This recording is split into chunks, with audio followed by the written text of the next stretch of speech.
On February 20th, 1984, terror struck the small, secluded village of Koptelovo in the heart of the Ural Mountains. The disappearance of its residents left experts perplexed and the local population in fear. Koptelovo, historically known for its dense, expansive forests and eerie legends of the Whispering Woods, was a place where superstition mingled with everyday life. Most residents were simple farmers, leading quiet lives away from the bustle of modern civilization. It all began with the strange voices in the night. Petrova, a widow living on the edge of the village, was the first to hear them.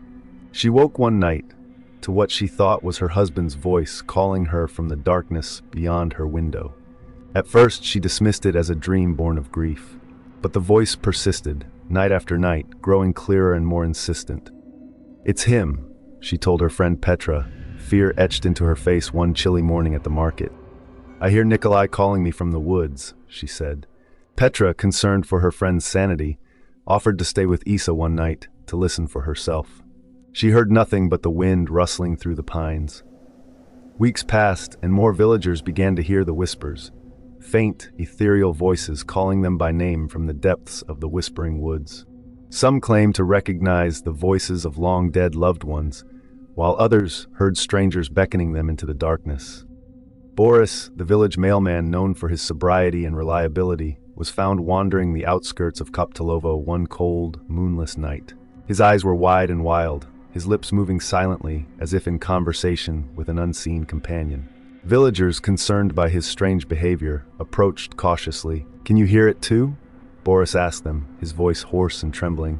"My mother calling me from the woods," he said as he pointed toward the dense thicket of trees that marked the edge of the woods. The villagers strained their ears, but heard only the soft whistle of the wind through the branches. They led Boris back to his small cottage, but the next morning, he was gone. His door stood ajar, the interior untouched except for a steaming cup of tea left on the table. "He must have wandered off," villagers murmured to one another, shaking their heads in confusion. "In the night, perhaps he followed the voice into the woods." Days turned into weeks, and more villagers disappeared without a trace. Mr. Anatoly, the retired war veteran who spent his days tending to his garden and speaking quietly to the birds, vanished from his bed one foggy morning. His family found his room empty, the window open to the cold morning air. Fear gripped Koptelovo. Families locked their doors at night, clutching rosaries and muttering prayers to ward off the eerie voices that echoed through the village. The local authorities, baffled by the inexplicable disappearances, called for an emergency meeting. Petra, worried for her missing friend Isa, stepped forward during the meeting. She recounted Isa's nightly visits from her deceased husband and the growing terror that gripped her friend's heart. She spoke of hearing Nikolai's voice from the woods. Petra explained, her voice shaking, "But I heard nothing but the wind." Others in the village nodded solemnly, sharing similar tales of loved ones lost to the eerie whispers of the Whispering Woods. The authorities, desperate for answers, called upon the Russian Academy of Sciences for assistance. Dr. Lisa Hargrove, a renowned physicist specializing in acoustics and paranormal phenomena, arrived in Koptelovo with a small team of researchers. They set up monitoring equipment around the village, hoping to capture evidence of the mysterious voices that haunted its residents. The first few nights yielded nothing but the usual sounds of a quiet village settling into sleep.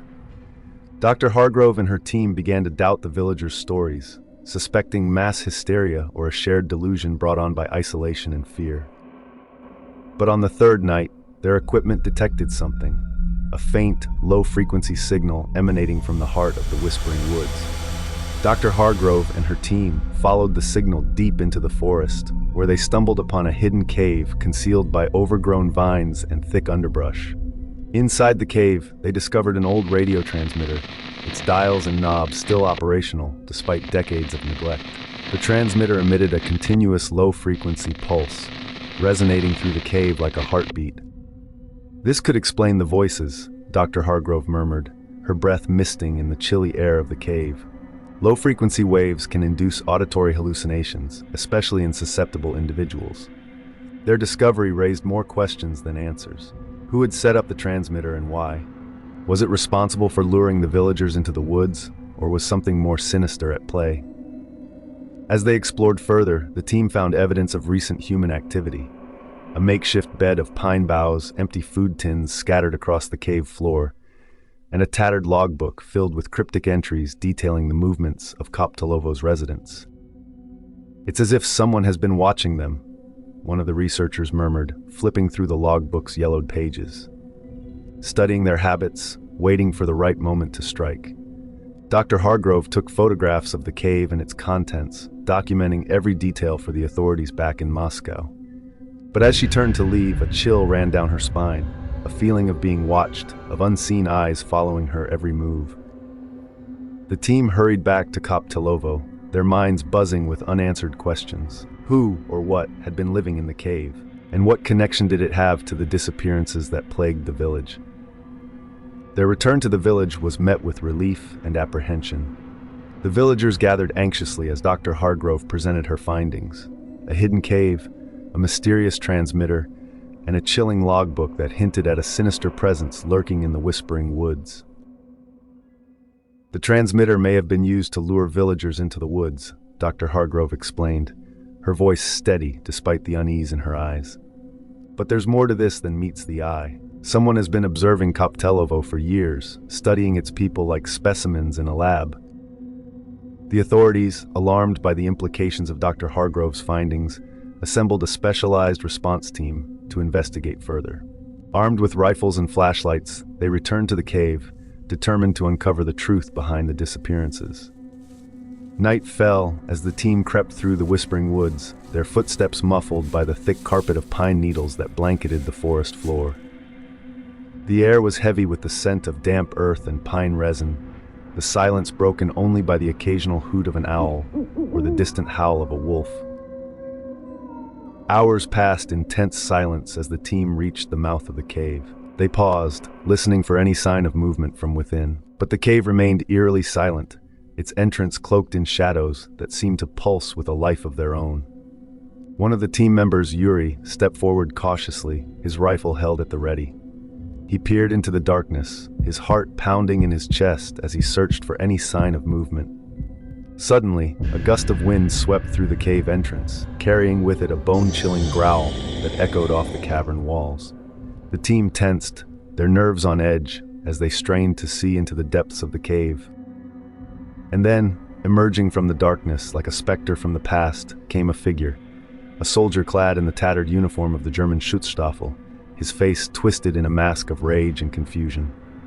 The soldier bared his teeth in a feral snarl, his eyes wild with paranoia as he scanned the intruders before him. "Who goes there?" he demanded in a guttural voice, his accent thick with the cadence of a bygone era. Yuri, the team's leader, stepped forward cautiously, his hands raised in a gesture of peace. "We mean you no harm," he said, his voice steady despite the fear that gripped his heart. "We're here to investigate the disappearances in Koptelovo. Do you know anything about them?" The soldier's eyes narrowed, suspicion flickering behind their stormy depths. "Disappearances?" he repeated, his voice low and dangerous. "I know nothing of disappearances. Only the duty to defend this place from intruders." With a sudden burst of strength, the soldier lunged forward, his hands grasping for Yuri's throat. The team sprang into action, shouting and firing their rifles in a frantic attempt to subdue the spectral soldier.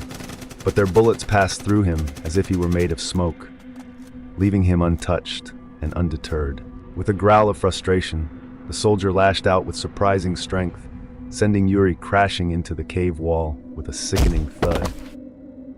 The team fought desperately, their hearts pounding in their chests as they struggled to defend themselves against the phantom soldier's relentless attacks. One by one, they fell back, their minds racing with fear and confusion as they realized the futility of their efforts. And then, just as suddenly as he had appeared, the soldier stopped. His eyes widened in surprise, his gaze fixed on something unseen in the darkness beyond. A crackling static filled the air, emanating from the old radio transmitter hidden deep within the cave. The soldier's expression twisted in confusion and rage as he stared at the transmitter, his spectral form wavering as if caught between two worlds. His grip on reality seemed to slip, and for a moment, he appeared uncertain and lost. The team seized this moment of hesitation. They grabbed their injured comrades and began to retreat, their footsteps echoing loudly in the cavernous silence.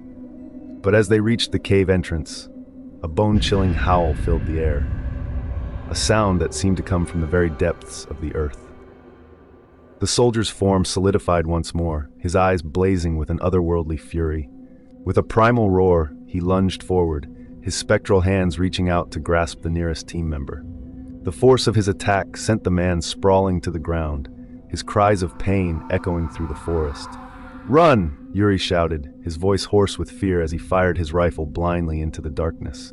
The team scrambled out of the cave, their hearts pounding in their chests as they raced through the whispering woods, pursued by the vengeful spirit of a long-dead soldier. The night seemed endless as they stumbled over roots and fallen branches, their breath coming in ragged gasps. The forest around them seemed to come alive with whispered voices and shifting shadows, heightening their terror with every step. At last, they burst into the clearing on the outskirts of Koptelovo, their bodies heaving with exhaustion and fear. They collapsed onto the frozen ground, their minds reeling from the horrors they had witnessed in the depths of the whispering woods.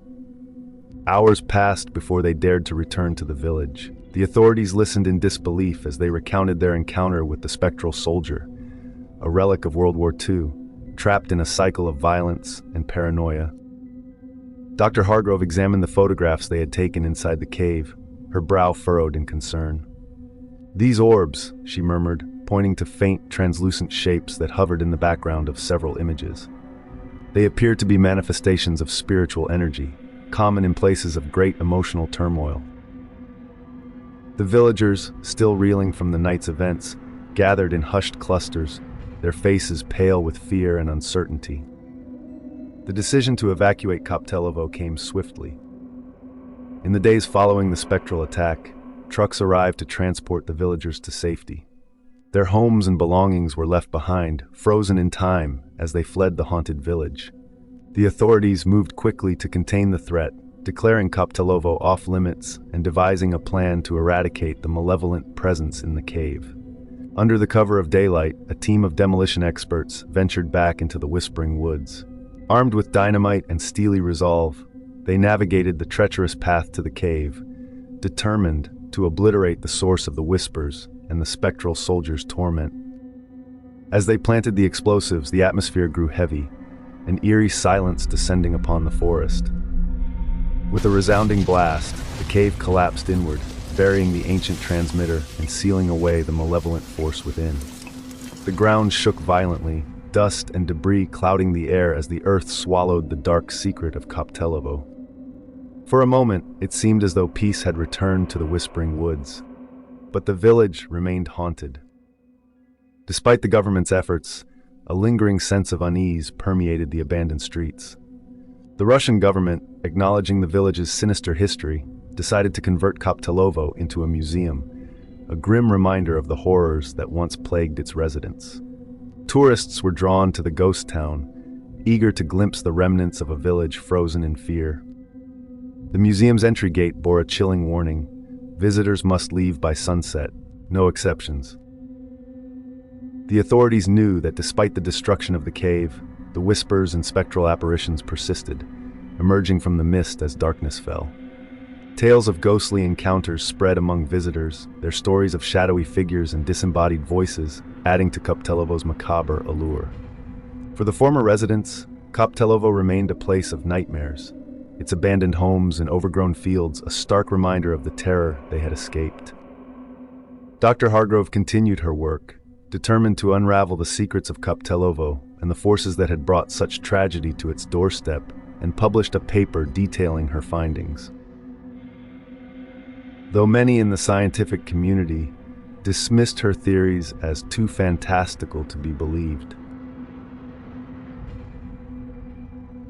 For more scary horror stories, please subscribe.